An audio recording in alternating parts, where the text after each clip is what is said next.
What do you get when you threaten the President, the First Lady, and the House Speaker? Huwag kang mag-alala, ma'am, sa security ko.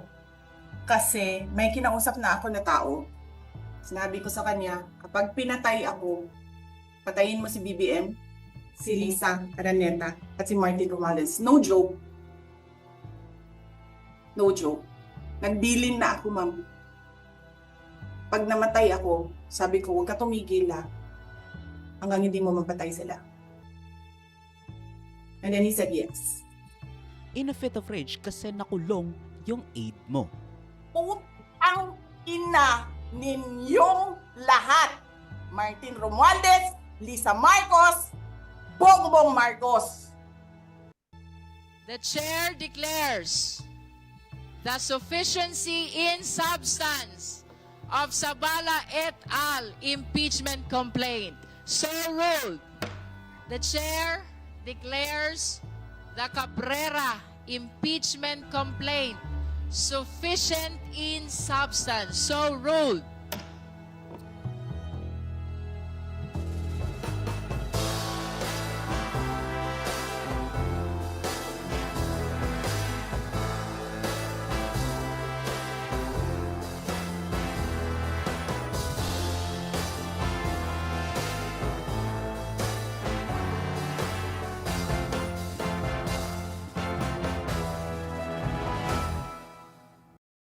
It all started so simple. Napakasimple lang.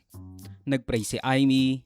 Bilang tahanan naway kalingain ninyo ang bawat kasapi ng ating pamilya sa Senado.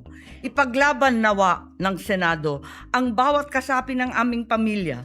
Ipagtanggol sa pamumulitika at di katanggap-tanggap na puwersa ng mga dayuhan. Proteksyonan nawa ng Senado ang bawat senador. Gaya ng proteksyon nyo, Panginoon, sa inyong mga anak.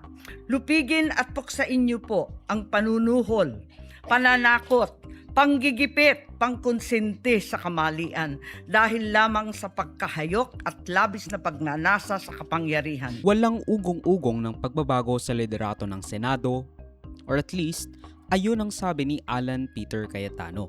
Confirm sa inyo na walang katotohanan na magpapalit ng leadership para itigil yung impeachment.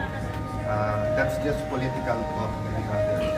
Kung pakikinggan natin ng mabuti, ang sabi niya, walang kudeta para itigil ang impeachment. Pero mukhang may kudeta para makontrol ang impeachment court dahil